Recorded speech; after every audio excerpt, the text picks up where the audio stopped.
High hello friends, நான் உங்க SKA பேசுறேன். இன்னைக்கு மொத்த அமெரிக்காவையே உலுக்கி உலக அரசியல் மேடையை ஆட்டம் காண வைக்கக்கூடிய 4 முக்கியமான சர்ச்சைகளை பற்றி ரொம்ப விளக்கமான தரவுகளோட பல கோணங்களில் பார்க்க போறோம். மை டியர் ஃப்ரெண்ட்ஸ், அமெரிக்காவின் டிபோர்டேஷன் ப்ராப்ளம், கிரீன் கார்டு பிரச்சனை, அமெரிக்காவின் வரலாற்றில் இதுவரை இல்லாத அளவுக்கு யாருமே விட்னஸ் செய்யாத அளவுக்கு ஏமனின் தீவிரவாத கூட்டம் ஹூத்திகள் மீதான அமெரிக்காவின் மிக கொடூரமான தாக்குதல், இதெல்லாம் உலகத்துக்கு என்ன செய்ய போகுது, அமெரிக்காவுக்கு என்ன ஆக போகுது, இந்தியாவுக்கு என்ன ஆக போகுது, எல்லாமே அலச போறோம்.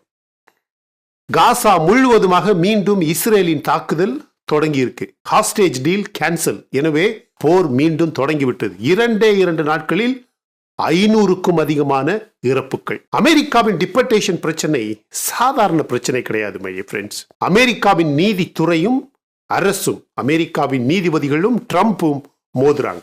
ஃப்ரெண்ட்ஸ், அமெரிக்காவில் தற்போது 2025 மார்ச் மாதம் வரைக்கும் வெனிசுலாவை சேர்ந்த 3 லட்சம் அகதிகள் அங்கே இருக்காங்க. இது US customs and border protection துறையின் அபிஷியல் டேட்டா சொல்லுது. ட்ரம்ப் மற்றும் அமெரிக்க அரசு இவர்களை அமெரிக்காவின் பொருளாதார சுமை, எக்கனாமிக்கல் பர்டன் அப்படின்னு சொல்லி இந்த ஒரு மாதத்துல சுமார் 15,000 பேரை எல் சால்வடார், ஹொண்டுராஸ் போன்ற நாடுகளுக்கு அவசரமாக வெளியேற்றி தொடர்ந்து அனுப்பிக்கிட்டே இருக்காங்க. ஆனா அமெரிக்காவின் பல பெடரல் நீதிபதிகள் இது சட்டவிரோதம் மற்றும் மனித உரிமை மீறல் அப்படின்னு சொல்லி தடை போட முயற்சி செய்த பிறகும் கூட அமெரிக்காவில் எதுவுமே நடக்கல. ட்ரம்ப் சொல்றாரு, I don't care what the federal judge says அப்படின்னு சொல்லி கடந்த 7 வாரமும் நடந்திருக்கக்கூடிய டிபோர்டேஷன் ரிப்போர்ட்டை வெளியிட்டு ட்ரம்ப் நிர்வாகம் செலிப்ரேட் செய்வதாக ரிப்போர்ட்ஸ் வெளிவருது. மை டியர் ஃப்ரெண்ட்ஸ், அப்கோர்ஸ் இது அவருடைய எலெக்ஷன் ப்ராமிஸ். இதனால அமெரிக்க நீதித்துறைக்கும் வெள்ளை மாளிகைக்கும் நேரடி சண்டை. அமெரிக்க வரலாற்றில் இப்படி ஒரு மிகப்பெரிய நேரடி மோதல் 1990களுக்கு பிறகு பெருசா நடந்ததே கிடையாது. அடுத்த லெவல் தரவு என்ன சொல்லுது தெரியுமா? இதுவரை அமெரிக்கா 7 லட்சம் பேரை டிப்போர்ட் செஞ்சிருக்கு என்ற இன்னொரு ரிப்போர்ட் இருக்கு. இது 2019ஆம் ஆண்டில் செய்யப்பட்டதை விட 40% அதிகம். இப்ப வெனிசுலா அகதிகளை மட்டும் எடுத்துக்கிட்டா ஒரு நாளைக்கு சராசரியாக 500 பேர் வெளியேற்றப்படுவதாக ஆதாரங்கள் வந்துகிட்டே இருக்கு. இவர்கள் தங்களுடைய சொந்த நாடுகளுக்கு அனுப்பப்படல, மாறாக அவர்களுக்கு சம்பந்தமே இல்லாத நாடுகளுக்கு அனுப்பப்படுறாங்க. இதனால் லாட்டின் அமெரிக்கா நாடுகளுக்கு அமெரிக்காவோடு இருக்கக்கூடிய உறவு ரொம்பவும் மோசமாக மாறுது. கனடா அமெரிக்கன் ரிலேஷன் என்ன ஆச்சுன்னு உங்களுக்கே தெரியும். மெக்சிகோ அதை விட மேலாக வெறுப்போட இருக்கு அப்படின்னு சொல்லலாம். பெரிய எல்லை பிரச்சனையாக மாறுமோ என்ற சந்தேகம் வெளிவர ஆரம்பிச்சிருக்கு. இது தொடர்ந்தா, இந்த நிலைமை இப்படியே போனா அடுத்த 6 மாசத்துல மெக்சிகோ அமெரிக்கா எல்லையில் சுமார் 2 மில்லியன் 20 லட்சம் மெக்சிகன்ஸ் அமெரிக்காவில் இருந்து வெளியேற்றப்படலாம் என்ற ஒரு கணக்கு கூட வெளியே வந்துகிட்டே இருக்கு. இது ஒரு சாதாரண சிக்கல் கிடையாது. இதுல பல சர்வதேச தப்பு அல்லது மீறல்கள் இருப்பதாக சொல்லப்படுது. அமெரிக்காவுடைய இந்த டிபோர்டேஷன் பாலிசி ஒரு முறையில பாத்தீங்கன்னா சர்வதேச அகதிகள் ஒப்பந்தத்தை மீறுதுன்னு சொல்லப்படுது. எனவே அமெரிக்காவுக்கு எதிராக ஐநா சபையில் பெரிய அளவில் விமர்சனம் வெளிவர வாய்ப்பு இருக்கு, வந்துகிட்டே இருக்கு. பட் ட்ரம்ப் அதை பற்றி கவலைப்படும் ஒரு ஆளே கிடையாது. அமெரிக்கா மனிதநேயத்தை மறந்துடுச்சு அப்படின்னு ஐரோப்பிய நாடுகள் பேச ஆரம்பிச்சிருக்கு. எனவே நேட்டோ உறவுல பெரிய பிளவு வரலாம் என்று எதிர்பார்க்கப்படுகிறது. இப்பவும் சொல்றேன், நான் பல முறை சொல்லிட்டேன், இன்று அமெரிக்கா முழுவதுமாக அமெரிக்கா வெளியேற்றும் இவர்கள் எல்லாருமே சட்டவிரோத துரோகிகள், ரவுடிகள், தீவிரவாதிகள், மதவாதிகள். அவர்களுடைய சொந்த நாட்டையே, அவர்களுடைய சொந்த நாட்டின் அரசையே ஏமாற்றி அமெரிக்காவுக்கு சென்றவர்கள். ஒரு சில பேர் ஹமாஸுக்கு ஆதரவாக கோஷம் போட்டவர்கள், இன்னும் ஒரு சில பேர் ஹெசபல்லாவுக்கு ஆதரவாக வன்முறை செய்தவர்கள், போராட்டங்கள் செய்தவர்கள். எனவே உங்களுக்கு வரக்கூடிய கேள்வி, இந்தியர்களுக்கு என்ன ஆகும் அப்படின்னு வரும். அமெரிக்காவில் வேலை பார்க்கிற 5 லட்சம் இந்தியர்களுக்கும் இது ஒரு பெரிய எச்சரிக்கையாக இருக்கலாம். H1B விசா மூலமாக அமெரிக்கா செல்பவர்களுக்கு பிரச்சனை வருமா என்று கேட்டீங்கன்னா, எதையுமே ஏமாற்றி சட்டவிரோதமாக செய்யக்கூடாது, அவ்வளவுதான். ட்ரம்ப் அடுத்த 4 வருடங்களில் அமெரிக்காவில் பாசிவ் டெரரிஸ்ட் இருக்கக்கூடாது. ஆக்டிவ் டெரரிசம் கண்ணுக்கு தெரியும், உடனே காலி செய்து விடலாம். ஆனா அவரது ஒன்லி அப்ஜெக்டிவ், ட்ரம்புடைய மிக முக்கியமான குறிக்கோள், அமெரிக்காவில் பாசிவ் டெரரிசம் இருக்கவே கூடாது. எனவே ஈரான், பாலஸ்தீன், காசா, ஹமாஸ், ஹவுதி, பாகிஸ்தான், ஹெசபல்லா இவர்களோடு, அதாவது இவர்கள் சம்பந்தப்பட்ட தீவிரவாதம் சம்பந்தப்பட்ட எல்லா கதையையுமே முடிக்க மிகப்பெரிய ஒரு ஆபரேஷன் ட்ரம்ப் அவர்கள் தொடங்கியுள்ளார். ஹூத்தி மீதான அமெரிக்க தாக்குதல் மொத்த மத்திய கிழக்கு நாடுகளில் பெரிய போர் பதட்டத்தை தொடங்கியிருக்கு. அதுவும் அமெரிக்கா சம்பந்தப்பட்ட போர் பதட்டம். பைடன் ஆட்சியில் இந்த ஹவுதி சுலபமாக அமெரிக்கா மற்றும் இஸ்ரேலின் வியாபார கப்பல்களை தாக்கிய காரணத்தால் பல 100 ட்ரேட் ஷிப்ஸ் முடக்கப்பட்டது. பல 100 கப்பல்கள் பாதை மாற்றப்பட்டு ஒரு நாளைக்கு பல $1 மில்லியன் இழப்பு வரும் அளவுக்கு பல நாடுகளை சுற்றி அமெரிக்காவுக்கு சரக்குகளை கொண்டு சேர்க்க வேண்டிய சூழல் வந்தது. அந்த சூழல் இன்னும் கூட இருக்கு. ஆனால் அதை ட்ரம்ப் மட்டும் அனுமதிப்பதாகவே இல்லை. 4 வருடங்களில் தன்னிடம் இருக்கக்கூடிய எல்லா ஆயுதங்களும் காலியானாலும் பரவாயில்லை, ஹமாஸ், ஹவுதி, ஹெசபல்லா இவனுங்க பூமியில இருக்கவே கூடாது. அதுதான் ட்ரம்ப் அவர்களின், ட்ரம்ப் அரசின் சபதம்.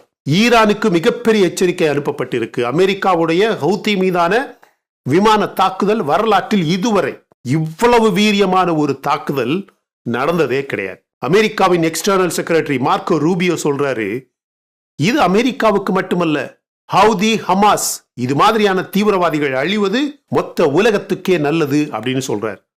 அது என்னமோ உண்மைதான். இப்ப மத்திய கிழக்குல என்ன நடக்குதுன்னு பாருங்க. ஈரான் ஆதரவு கொடுக்கக்கூடிய ஹவுதிகள் 2024ஆம் ஆண்டில் மட்டும் சவுதி அரேபியா மீது 120 ட்ரோன் தாக்குதல்களை நடத்தியிருக்காங்க. அமெரிக்கா இப்ப ஹவுதியின் ஆயுத தளங்களை தாக்கி 45 ஆயுத தளங்களை இதுவரை அழிச்சிருக்கு. மை டியர் ஃப்ரெண்ட்ஸ், இது பென்டகனில் இருந்து வரக்கூடிய நேரடியான தரவு. இதுல இருக்கக்கூடிய மிகப்பெரிய ஆபத்து என்ன தெரியுமா? ஈரான் கட்டுப்படுத்தக்கூடிய ஸ்ட்ரெய்ட் ஆஃப் ஹார்மோஸ் வழியாக மொத்த உலகத்தின் எண்ணெய் வியாபாரத்தின் 35% நடக்குது. அதாவது ஒரு நாளைக்கு 21 மில்லியன் பேரல் எண்ணெய் ஈரானின் இந்த ஸ்ட்ரெய்ட் ஆஃப் ஹார்மஸ் அவனுக்கு அதை மூடினால் எண்ணெய் விலை பேரலுக்கு $200 போனாலும் போகலாம். ஒரு கம்பேரிசன் பாருங்க. 2022 ரஷ்யா உக்ரைன் போர் ஆரம்பிச்சப்ப எண்ணெய் விலை $120 தொட்டுச்சு. இப்ப இந்த ஈரானின் கதை நடந்தா மொத்த உலக பொருளாதாரமே 8 முதல் 10% வரை சரியலாம் என்று கணிக்கப்படுது. அப்படியானால் இதுல கூட இந்தியாவுக்கு என்ன ஆகும் என்ற கேள்வி வரும்.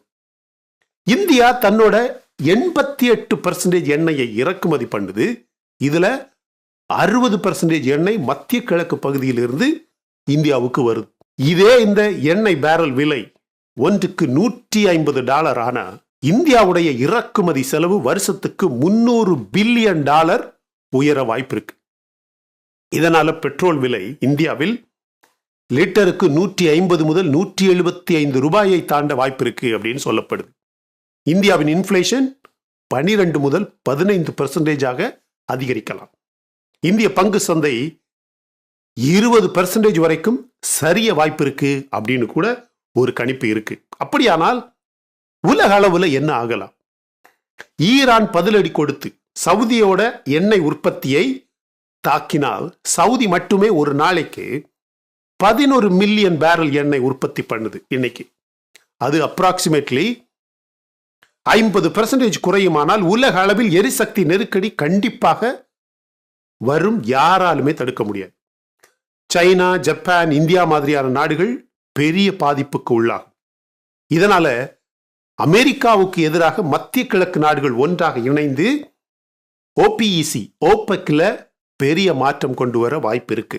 எனவே இதெல்லாம் இந்தியாவையும் உலகத்தையும் எப்படி பாதிக்கும்னு கேட்டா, டிபோர்டேஷன் பிரச்சனையால இந்தியாவில் வேலை வாய்ப்பு சிக்கல் வருமா? இந்த ஹவுத்தி தாக்குதலால எண்ணெய் விலை உயர்ந்தால் இந்திய ரூபாய் மதிப்பு டாலருக்கு எதிராக 90ஐயும் தாண்டி அதிகரிக்குமா? இந்திய ஜிடிபி வளர்ச்சி 5% மாறுமா? பெட்ரோல் விலை 150 ரூபாயை தாண்டுமா? உலக அளவுல பார்த்தா அமெரிக்காவுடைய இந்த முடிவுகள் அமெரிக்காவை தனிமைப்படுத்துமா? ஐரோப்பா, ஆசிய நாடுகள் இனி அமெரிக்காவை நம்பாம சைனா, ரஷ்யா அல்லது இந்தியா ரஷ்யா கூட்டணியை நோக்கி செல்லுமா? இது ஒரு புதிய உலக ஒழுங்கை உருவாக்குமா? டாலரோட மேலாண்மை 30% குறையுமா? இந்தியாவுக்கு கூட ஒரு நல்ல வாய்ப்பு இருக்கு.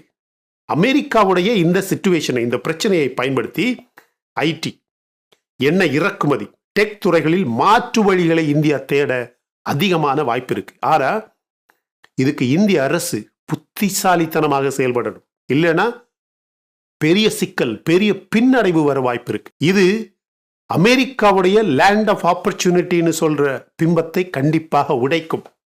இந்தியா மாதிரியான நாடு ஒரு புதிய லேண்ட் ஆஃப் ஆப்பர்ச்சுனிட்டியாக கண்டிப்பாக மாறும். இதனால அமெரிக்காவின் பொருளாதார மேலாண்மை 10-15% சரியலாம் அப்படின்னு கூட ஒரு தியரி இருக்கு. எனவே இந்த சிக்கல்கள் உலகத்தை எங்க கொண்டு போகுது, இந்தியாவுக்கு என்ன ஆக போகுது? உங்க கருத்தை கமெண்ட் செக்ஷன்ல பதிவு பண்ணுங்க மை டியர் ஃப்ரெண்ட்ஸ். இந்த வீடியோ பிடிச்சிருந்தா லைக் பண்ணுங்க. இன்னும் நம்ம சேனலை நீங்க சப்ஸ்கிரைப் பண்ணலன்னா மற்ற வீடியோஸ் பாருங்க, உங்களுக்கு கண்டிப்பாக பிடிக்கும். பிடிச்சிருந்தா சப்ஸ்கிரைப் பண்ணா போதும் my dear friends. Thank you so much my dear friends for watching all my videos and supporting my channel. Until I come back with my next awesome video, it's bye bye from Suresh. Stay safe, stay positive, stay active and stay fit and always dream big in your life. நம்மளால எப்பவுமே எதையுமே எங்கேயுமே சாதிக்க முடியும் அப்படின்னு நம்ம first நம்பணும் my dear friends. And as I always say, please take care of your parents at your home. உங்க அப்பா அம்மாவை உங்க வீட்டிலே வச்சு நல்ல சந்தோஷமா பத்திரமா பாதுகாப்பா பார்த்துக்குங்க my dear friends. Because it's very very very very important. Thank you.